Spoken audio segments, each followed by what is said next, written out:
एक बार ढोलकपुर जंगल में शीरो नाम का एक सांप रहता था। शीरो सांप बहुत छोटा और दुबला पतला था। उसके दोस्त उसे हवा हवा कहकर चिढ़ाते रहते थे। दोस्तों का चिढ़ाना शीरो को खराब तो बहुत लगता, लेकिन वो उनका कुछ कर भी नहीं सकता था, क्योंकि शीरो था बहुत दुबला और पतला। तभी शीरो ने अपने मन में ठाना कि अब वो खूब खाएगा और तब तक खाता रहेगा जब तक मोटा तगड़ा ना हो जाए।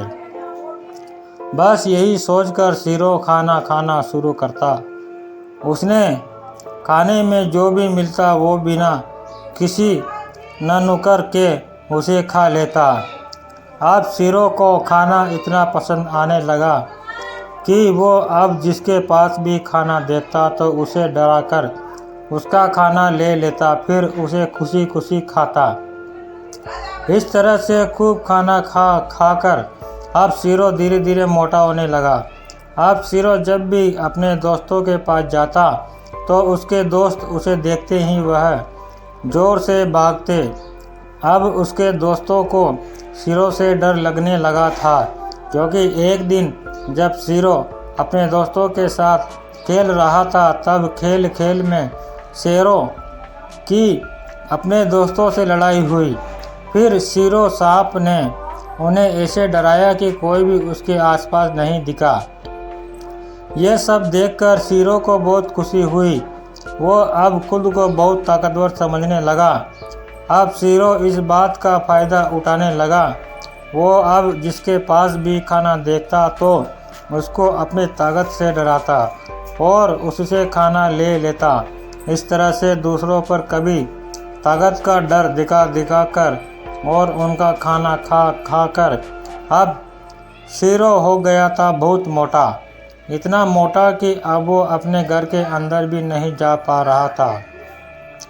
फिर शीरो ने सोचा क्यों ना नया घर बनाया जाए, लेकिन इतनी मेहनत करे कौन। अब तो पूरे ढोलकपुर के जानवर मुझसे डरते हैं। चलो उन्हीं में से किसी को डराकर उनका घर ले लेता हूँ। फिर यह सोचते हुए शीरो नए घर की तलाश के लिए निकलता है। सबसे पहले वो मोंटी बंदर के घर जाता है। मोंटी बंदर शीरो सांप को अपने सामने देखकर डर जाता है और डरते हुए उससे पूछता है, क्या हुआ शीरो भाई, यहाँ क्यों आए हो? तभी शीरो बोलता है, तुम जाओ यहाँ से, आज से ये मेरा घर है, अब मैं इसमें रहूँगा। शीरो की बात सुनकर मोंटी बंदर तुरंत अपना सामान लेता है और कहता है, अरे शीरो भाई, आज से ये आपका ही घर है। ऐसा कहते हुए वहाँ से निकलता है और खुद से मोंटी बंदर कहता है, भैया कौन उलझे, इनसे जान बची लाखों पाए जाता हूँ और बढ़िया से घर बनाता हूँ। इधर शीरो ने मोंटी बंदर के घर जाते हुए तुरंत ही बाहर निकलते हुए बोलता है, अरे मोंटी बंदर, घर है तो बड़ा, लेकिन खाने का कुछ भी नहीं है इसके पास। फिर शीरो कोई दूसरा घर देखने लगता है। तभी उसे सोना चींटी का घर दिखाई देता है।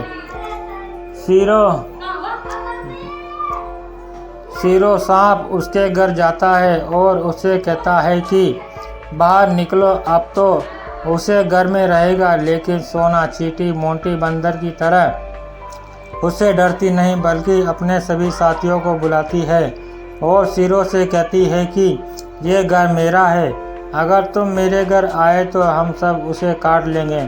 खूब सारी चींटियों को अपने सामने देखकर शीरो बहुत डर जाता है।